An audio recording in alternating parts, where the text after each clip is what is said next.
അവരുടെ എല്ലാ ആവശ്യങ്ങളും ഒരു മോന് ജർമ്മനി പോകാനായിട്ട് പൈസ കോട്ടയത്തുള്ള അച്ചായമാരെ കൊണ്ട് കൊടുത്തിട്ട് ഇവരുടെ കയ്യിലൊരു ഫോട്ടോ പോലും ഇല്ല. അവൾ വന്നിട്ട് പറഞ്ഞ് 2 വർഷമായി ആ പൈസ പോയി, അവർ ആത്മഹത്യ ചെയ്യുന്ന. ഞാൻ പറഞ്ഞു, നീ വിട്, നിൻ്റെ കയ്യിൽ എന്തോ ഉണ്ട്, എൻ്റെ കയ്യിലൊരു ബൈബിളുണ്ട്, നീ വായിക്കേ. പ്രാർത്ഥന എഴുതി കൊടുത്തു, അത് വായിക്കെന്ന് പറഞ്ഞു. 3ൻ്റെ അന്ന് വന്നിട്ട് പറയണം, അവർ വിളിച്ചിരുന്നു, മോന് വിസ ശരിയായി, മോൻ പോയി, മോന് ജോലിയായി. അപ്പോൾ എല്ലാം അങ്ങനെ എത്ര കാര്യങ്ങൾ എനിക്ക് നടത്തി കൊടുക്കാൻ പറ്റി.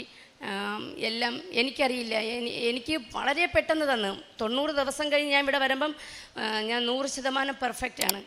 അത് കഴിഞ്ഞ് ഞാൻ കഥാപ്രസംഗം എന്ന രംഗത്തേക്ക് ചെന്നിട്ട് ഒരു പ്രൊഫഷണൽ കഥാപ്രസംഗം ഞാൻ എടുത്ത് 1500 പേരിരിക്കുന്ന ഒരു വേദിയിൽ ഞാൻ അവതരിപ്പിക്കുകയും എല്ലാവരും എന്നെ നിറഞ്ഞ് സ്വീകരിക്കുകയും ചെയ്ത് അവിടെ വെച്ച് തന്നെ 3 സ്റ്റേജ് എനിക്ക് ആയി. മാർച്ച് 7-ാം തീയതി എൻ്റെ ആദ്യത്തെ അരങ്ങേറ്റമാണ്.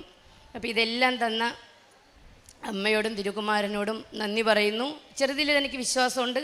ഞാൻ എപ്പോഴും ആഗ്രഹിക്കുകയാണ്, ഈ ക്രിസ്ത്യൻസിന് വലിയ ഇഷ്ടമാണ്. ഇനിയൊരു ജന്മം ഉണ്ടെങ്കിൽ അമ്മയടുത്ത് പറയും, എനിക്ക് അമ്മയുടെ ആ മതത്തിൽ എനിക്ക് ജനിക്കണമെന്ന് ഞാൻ പ്രാർത്ഥിക്കാറുണ്ട്.